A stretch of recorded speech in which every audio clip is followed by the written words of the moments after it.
নানান কৌশলে, নানান অজুহাতে, নানান টেকনিকে আপনি কুরবানির থেকে দূরে আছেন, অথবা আপনি জানেন না কি ফরজ আপনার।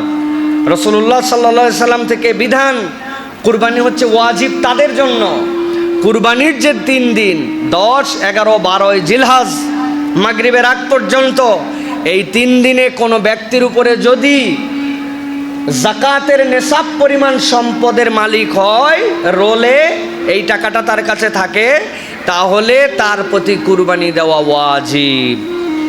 যাকাত নেশাব হওয়ার পরে 1 বছর পূর্ণ হওয়াও একটা নেশাব, কিন্তু কুরবানির নেশাব এই 3 দিনে আপনার কাছে এই পরিমাণ টাকা থাকলে, যেটাতে আপনার প্রতি যাকাত ফরজ হয়, সেই হিসাবে এখন 1 লক্ষ টাকা আপনি যদি 52.5 তোলার রূপার দাম ধরেন, এই হিসাব করেন, সব মিলাই আপনার কাছে যদি লাখখানিক টাকার মতো এই 3 দিনে ক্যাপাসিটিতে থাকে, তাহলে আপনার জন্য একটা অংশ দিয়ে আপনার সামর্থ্যের মধ্যে কুরবানি দেওয়া আপনার প্রতি ওয়াজিব।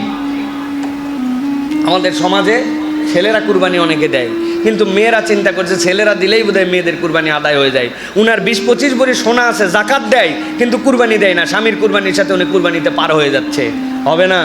আপনার কাছে যে এই পরিমাণ সম্পদ থাকে, আপনার উপর আলাদা করে কুরবানি দেওয়া ওয়াজিব, এটা আপনার জন্য দায়িত্ব। কারো প্রতি ওয়াজিব হলো, কিন্তু কোনো কৌশলে, কোনো কারণে সে বিভিন্ন কজ দেখায়, বললো না ভাই আমার দ্বারা সম্ভব নয়, আমি দিলাম না। নবী করিম সাল্লাল্লাহু আলাইহি সাল্লাম বলছেন, মান ওয়াজাদা সাআতান লিআন ইউযহিয়া ফালাম ইউযহি ফালা ইয়াহদার মুসাল্লানা। নবী করিম সাল্লাল্লাহু আলাইহি সাল্লাম বলছেন, কারো সামর্থ্য আছে কুরবানি দেওয়ার, কিন্তু সে কুরবানি দিল না, নবী হিসাবে তাকে বলে দিলেন ফালা ইয়াহদার মুসাল্লানা, সে যেন আমাদের ঈদগাহে নামাজ পড়তে না আসে, সে যেন অন্য জায়গায় যায়। নাউযুবিল্লাহি মিন যালিক। তার মানে কি? মুসলমানদের ঈদগাহে কে নামাজ পড়তে যাবে? মুসলমানরাই তো যাবে। নবী করিম সাল্লাল্লাহু আলাইহি ওয়াসাল্লাম তাকে থ্রেট দিচ্ছেন যে তুমি তোমার ঈমানের ভিতরে খামতি এনে ফেলছো, তুমি মুসলমান হিসেবে পরিচয় দিতে রাসূলুল্লাহ সাল্লাল্লাহু আলাইহি ওয়াসাল্লাম লজ্জাবোধ করতে বলেছেন তাকে, যে তোমার প্রতি কুরবানি ওয়াজিব হলো, তুমি কুরবানি দাও না। কয় টাকা লাগে? একটা ভাগে কুরবানি দিলেও 10,000 টাকা হলে এনাফ হয় অনেক সময়, কিন্তু সে তারপরে কুরবানি দেয় না।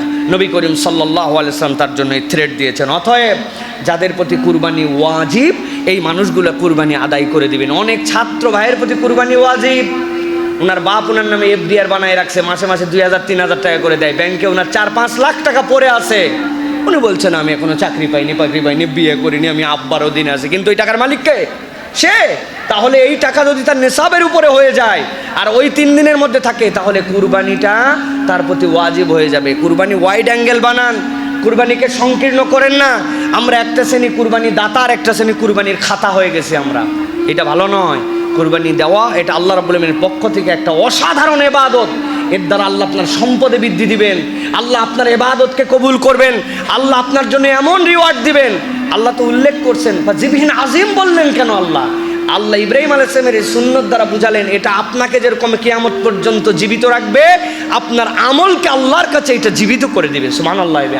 প্রিয় ভাইয়েরা, হাল আমলে আপনারা দেখতে পাচ্ছেন বাংলাদেশে বিভিন্ন ধরনের ষড়যন্ত্র চলছে। এর মধ্যে একসময় যেটা সাহসও করতো না কেউ, এখন তারা সাহস দেখায় আমাদের কুরবানিকে পশু নিধন বলে, আমাদের কুরবানিকে মানবতার বিরুদ্ধে বলে, আমাদের কুরবানিকে ক্রুয়েলিটি বলে। তারা হাতে করে তলোয়ার নিয়ে, তারা হাতে করে বিভিন্ন ধরনের অস্ত্র নিয়ে তারা যখন শোভাযাত্রা করে, সেটা হয় ধর্মীয় অনুষঙ্গ। আর মুসলমান যখন কুরবানি দেয় অথবা